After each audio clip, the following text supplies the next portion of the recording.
格里菲斯先生发言。Thanks very much indeed, Mr. President. The people in Afghanistan continue to face extreme hardship and uncertainty. And let me share some numbers with you. Close to 19 million people are facing acute levels of food insecurity, including 6 million people at risk of famine. More than half of the population, some 24 million people, need humanitarian assistance, and an estimated 3 million children are acutely malnourished. They include over 1 million children estimated to be suffering from the most severe, life-threatening form of malnutrition. Without specialized treatment, these children could die. This malnutrition crisis is fueled by recurrent drought, including the worst in 3 decades in 2021, and whose effects are still lingering.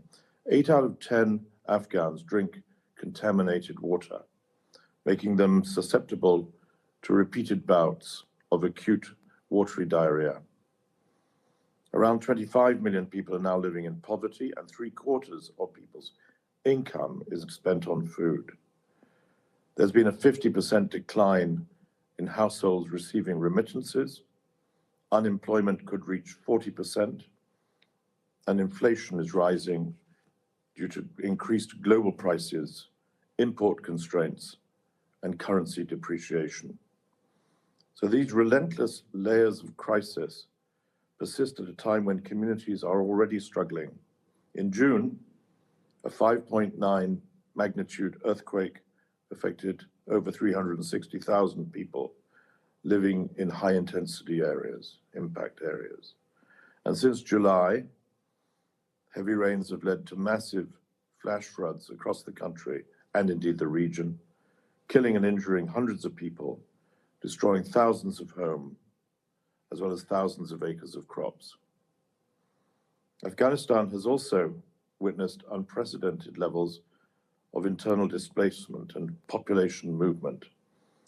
Some 5.8 million people remain in protracted internal displacement, requiring long-term solutions. So these are the figures, Mr. President, and they're devastating, and frankly, they're difficult to comprehend. We worry that they will soon become worse. Once the cold weather sets in, food and fuel prices, already high, will skyrocket, and families will have to choose between feeding their children, sending them to school, taking them to a doctor when they fall sick, or keeping them warm. Mr. President, Afghanistan's problems are unfortunately neither new nor unique.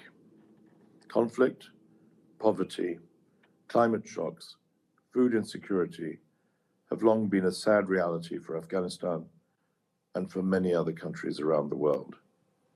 But let me outline what makes Afghanistan's current situation so critical. Large-scale development assistance has been halted for a year.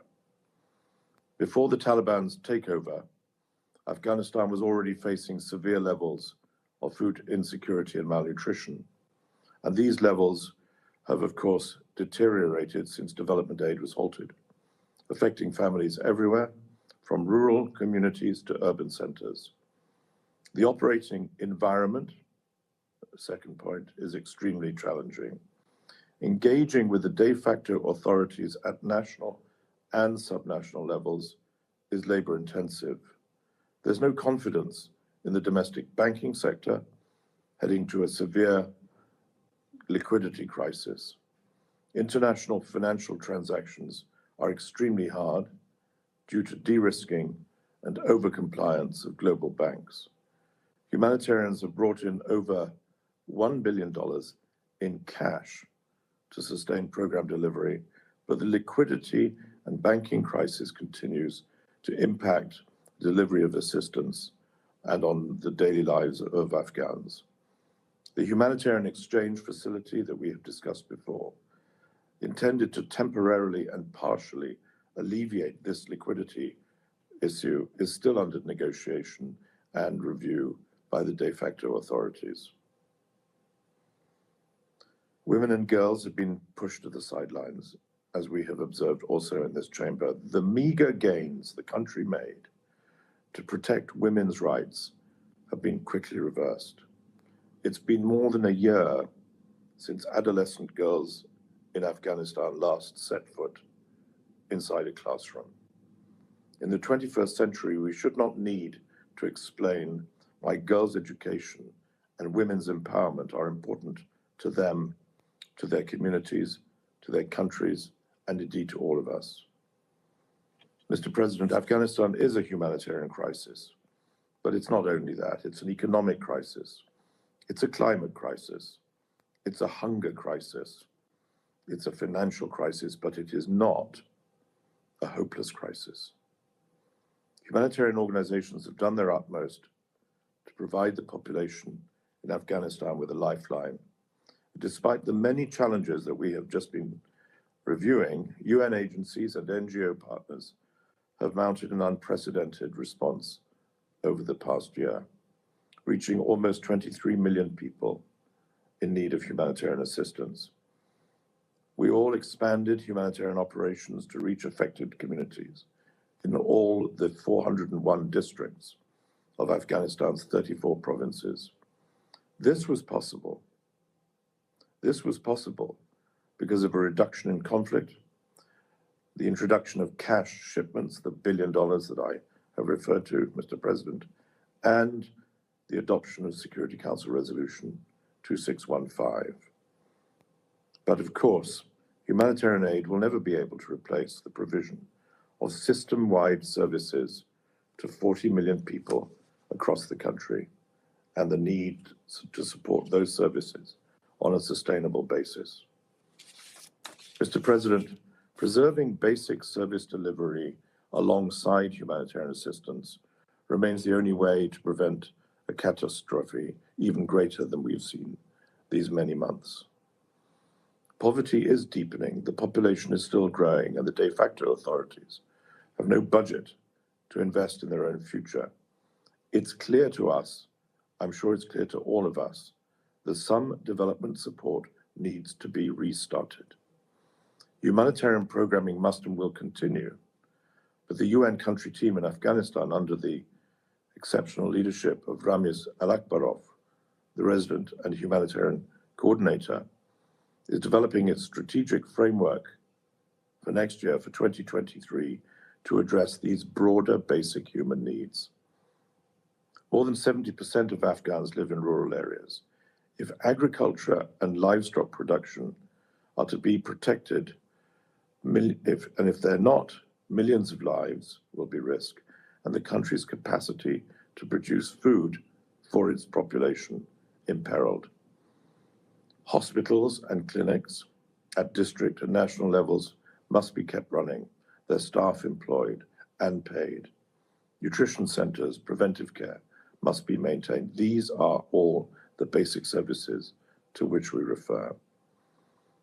Outreach to financial institutions to mitigate against bank de-risking must be stepped up, and we must continue to work to ensure that girls and women are educated and employed and free to do so. The consequences of inaction in both the humanitarian and the development fronts will be catastrophic and difficult to reverse.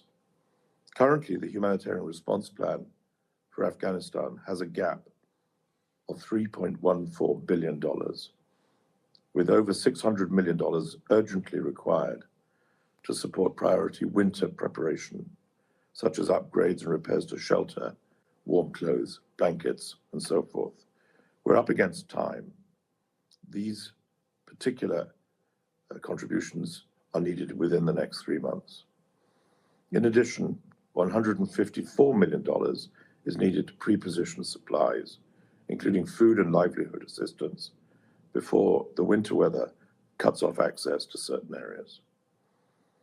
The humanitarian community has indeed stayed and delivered for the people of Afghanistan and continues to do so. It's imperative that the international community, as reflected here, continues to do the same. Afghanistan's de facto authorities must do their part. Bureaucratic interferences and procedures slow down humanitarian assistance when it is needed most. Female humanitarian aid workers, both national and international, must be allowed to work unhindered and securely, and girls must be allowed to continue their education. There are many musts, Mr. President, but there are many opportunities. The path is clear and the dangers equally so. The people of Afghanistan are still there. They have shown incredible resilience over the decades and in this last year. Our task is to help them to prosper, to flourish, and to be safe. Thank you very much. 感谢格里菲斯先生所做的通报。